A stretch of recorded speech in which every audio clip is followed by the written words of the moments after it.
Okay, we're going to look at a little bit deeper detail on the patient side application.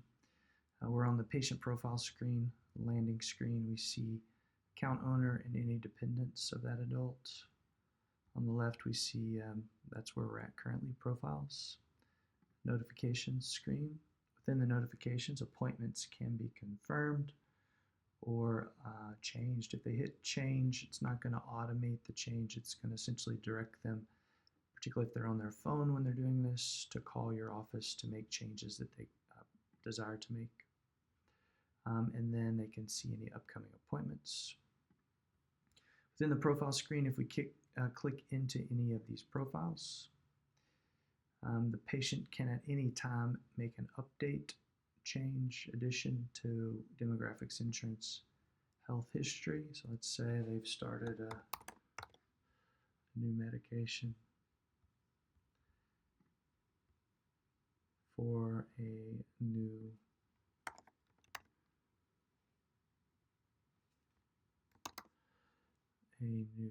medical issue. They can add both of those.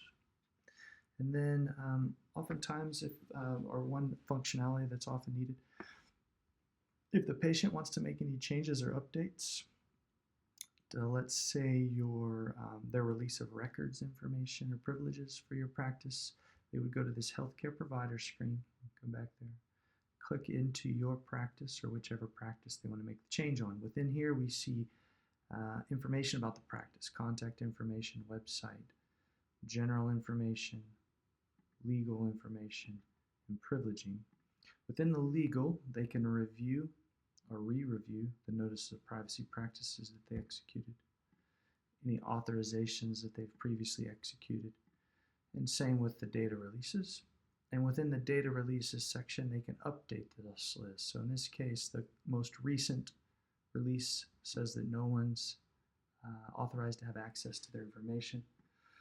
They can come in here on the patient side, whether on a computer like I'm on now or their phone,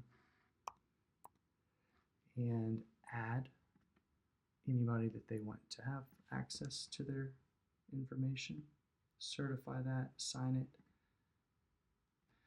and a new data release will be added with that new person. If we go to the patient side, our practice side application for that patient, we see here that those release of record privileges were indeed updated to Jane Rice, spouse, from the prior registration, which was that no one had access to their records. If we go back to the patient side application, they also have access to any ongoing care threads with notes, attachments, upcoming appointments. They can add files themselves. Let's say they have a photo of, let's say it's a pathology case. They have a bump on their lip and it's fluctuated in size. Let's say they have kind of a timeline of those changes. They can upload those images directly from their phone here. They can add a message to the thread. If any of those actions are taken, you will get a notification on the practice side in your notification panel that the patient has made a change to a thread. And if you click on that notification, if that were to exist, you'll be directed to their thread. So if we test that real quick, let's make a change.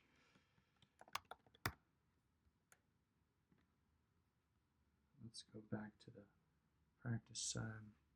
It's given us a notification that Jason Rice has made an update on the thread. If we click it, it takes us to that thread and we see their comment right here. And then the patient also has access to any of their radiographs or images that we've uploaded via the thread. And as I mentioned, touched on briefly earlier, they have access to any upcoming notifications, appointments, and then a settings screen where they can change their email if they want to update their account email to a different email. We briefly touched on that earlier, that once a patient is connected to your practice side account for that patient, the only way for that email to change for security purposes is via the patient side. So they would come to this change email interaction, enter their current password.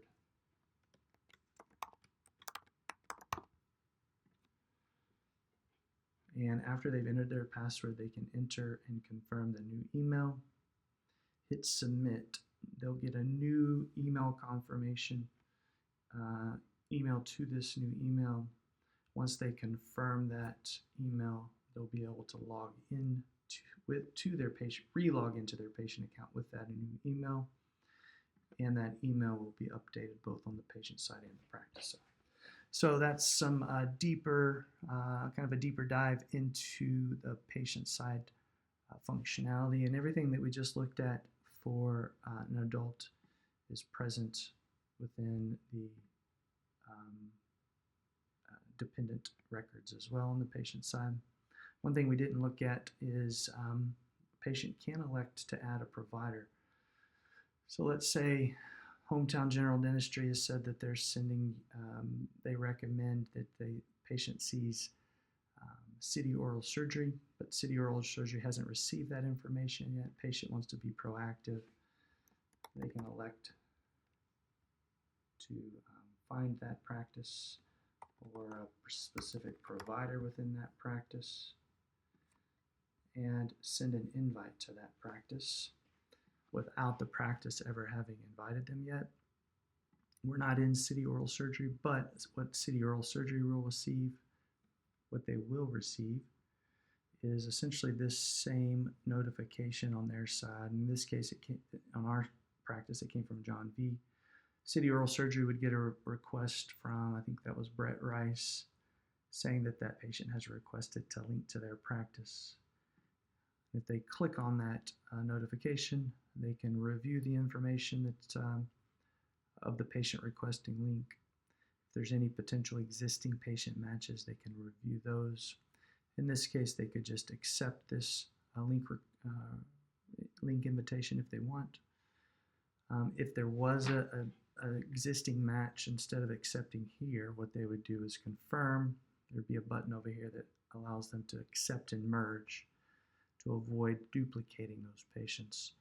So this patient side account that's requesting a link would essentially be connected to the existing patient match on the practice side. So again, that's a deep dive into some of the deeper level functionalities on the patient side application. As always, any additional questions, please reach out and let us know.